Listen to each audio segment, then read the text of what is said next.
Okay, this is not a Trump video, so if that's what you're looking for, swipe left. What this is the first video of the 2026 vacation series. It's time to go back to the Philippines. Okay, so I'm going back to the Philippines, and this year I'm going to Manila. To give you a quick setup, I've been to Cebu twice, Manila once, and I'm going back to Manila this time because of everything that I've experienced when I was there. Manila was the best, specifically BGC, Bonifacio Global City. Um, there's a sub-district of Manila called Taguig, and then there's this area within Taguig called BGC. Number one reason why I like going to the Philippines: women. Real simple. If you're looking for a wife, if you're looking for a serious relationship, yeah, I think you can find it over there. Um, I'm not going to get into all of the dating challenges in the West versus the Philippines. I'll just say this: there's no divorce in the Philippines. And if your number one concern with relationships is you don't want to get stuck in something where somebody can divorce you and wreck you financially, well, the Philippines offers a fantastic option. No divorce. The women speak English. They have no issue with age gap dating. Not that that was my focus. It's like an extra benefit that I wasn't expecting. It's sort of funny. I've gone to the Philippines 3 times. I never set out to look for an age gap relationship. I just realized that that was possible over there. I realized it was really easy over there. And if given the choice, I also realized that, I could date a 45-year-old or I could date a 25-year-old. Well, the 25-year-old is a whole lot hotter. So, sure, if I have the option, give me the 25-year-old. Call it what it is. Looks matter. They look a whole lot hotter to me. So that's part of the appeal. But let me tell you about BGC. If you haven't been there, if you're thinking about taking a trip, I'd recommend it.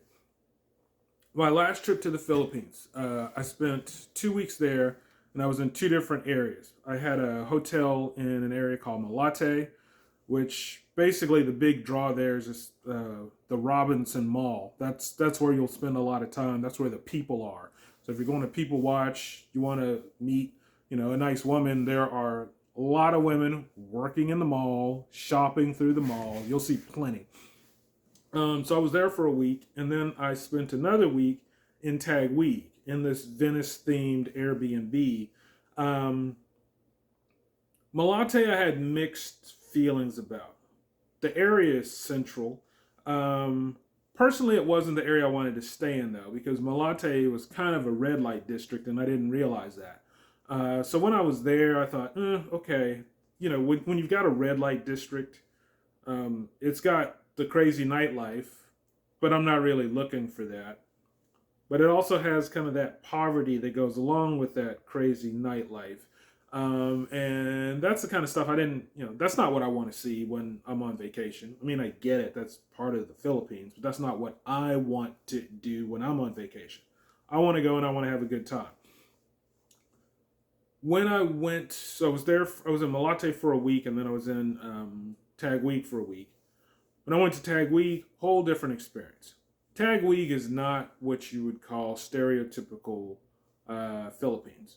It's a ritzy area. It's way more expensive. The locals are not just hanging out in Taguig shopping because you're not going to be able to afford it. The prices out there are going to be higher. You're going to spend $10 for breakfast. You've got kind of some high-end luxury shopping areas. You got a lot of things that are cool to look at, are cool to window shop at, but that aren't practical every day for people in the Philippines. However, you've got this area in Taguig called BGC. Basically, it's a corner, and it's kind of like Times Square. That's the idea. It's like a budget version of Times Square, where you do have this corner that's just well lit all night long, with billboards, huge glowing signs. it feels very cosmopolitan. You'll hear people walking down the streets speaking various European languages. You're going to see lots of people from lots of different walks of life when you're in BGC. The whole area is, I'm guessing here, probably about, let's say it's like a square mile, roughly. Maybe it's a little bit bigger than that, but basically it's 1 square mile of area really centered around this one intersection. And people are walking around there basically from about 5 o'clock, once people are getting off work, until like 11 o'clock at night. From a people watching standpoint, I haven't seen anything that comes close to what's available in BGC. You can go to BGC basically every night, every evening, and hang out. And yeah, you're going to run into tons of people. If you're going there and you just want to meet, you want to window shop, so to speak, see what kind of people you can meet, see what kind of women you might meet, I haven't seen anything that's really going to beat what you've got in BGC. Probably the second most congested area I saw was the Mall of Asia, but the mix is all different. Mall of Asia, you can go there during the day. That's actually a great place to go, especially if you go to like the food courts. But that's a lot of tourists. I think that most of what you're seeing there are going to be Koreans who are visiting the Philippines, on vacation. You're going to get a mix of things, but that seems to be the majority of what I saw. The tourists are very different than the locals because the tourists are there for a short time. If you're looking for relationships, trying to connect with a tourist isn't as easy. They're only there for a few days. You're only there for a few days. The likelihood that you can really intersect and make that work, that's not practical. For me, find the local. The locals live there. The locals want to build lives there. If that's what you want too, or if you want someone who is going to be available during the whole stint of your vacation, well, you want a local. You don't want a tourist. And that brings me back to BGC. With BGC, you've got tons of shops, you've got tons of restaurants, and all of that is important because BGC gives you a lot to do throughout the day. When I visit the Philippines, part of the thing that I deal with is the schedule. Mornings in the Philippines can be kind of slow. It's good to, if you're there, go out, stay out late, sleep into kind of, approaching the afternoon because there's not a lot happening in the morning. Sure, you can go out and get breakfast, or you can hit a pool, hit the gym, whatever you're going to do. But basically do that in the morning because there's not really much going on. As you get into the afternoon, okay, now people are starting to come out. You're there trying to meet women, interact.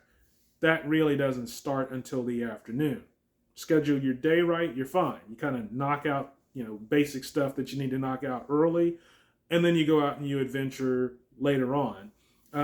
But with BGC, you don't have to do a lot of traveling. I was there, I spent a week in Taguig, and the resort I was at was like 2 miles away from BGC, which was great. And it was also a great rate. I booked through Airbnb, so I was spending about $21 a night on this Airbnb, which was a fantastic location. But it did require me to get in a Grab and travel to BGC when I wanted to go there. Sometimes that could actually prevent me from going.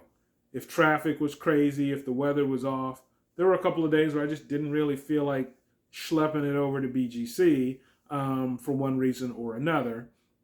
If I'm in an Airbnb in BGC, well, then that issue goes away. And that's what I want this time. I want 2 weeks in BGC, and I just want to be able to walk down from my Airbnb and out into kind of the courtyard and adventure. I'll probably do other stuff. I'm in Manila. There's a lot of stuff around Manila that I can go adventure and see. But those are going to be things that I want to do kind of in the morning because I want my afternoons, my evenings free. I want 2 weeks in BGC to enjoy it, to explore it, to, explore all the nooks and crannies of BGC, and mainly, to see if I meet the right woman.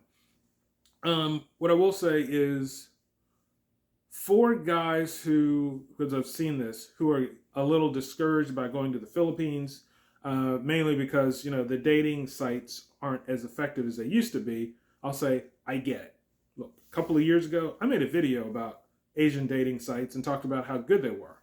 A couple of years ago, they were great. You could go on sites, you could meet women, you could have video chats, and you could basically introduce yourself to someone online who you would want to go to the Philippines to meet. That used to be the case. That's not as much the case now. Now it's, Asian dating sites are about as bad as the Western dating sites. You can swipe around all day long and not really get much interaction at all. I also think that the Asian dating sites have been overwhelmed by the confidence schemes and the hookers. Nowadays, if someone responds back to you, they're probably just trying to hit you up for money. Or they're a hooker who wants to know if you're in town and looking for a good time. There's more of that than regular women now. And a few years ago, that wasn't the case. So, I can appreciate why the dating sites don't motivate you the way they used to. But what I will say is, you got to remember that when you're in the Philippines, this is the way I approach it. I'm a walking, talking lottery ticket. I'm rich over there. I do well over here, but over there, I'm filthy, stinking rich. And the locals generally assume when they're seeing Westerners, hey, this person's filthy, stinking rich. That's appealing. Women see you and they're looking for financial security, and you are it. So that attracts. You can find a relationship in the Philippines. It's hard if you're only there for 2 weeks to necessarily land what you want, but it's possible.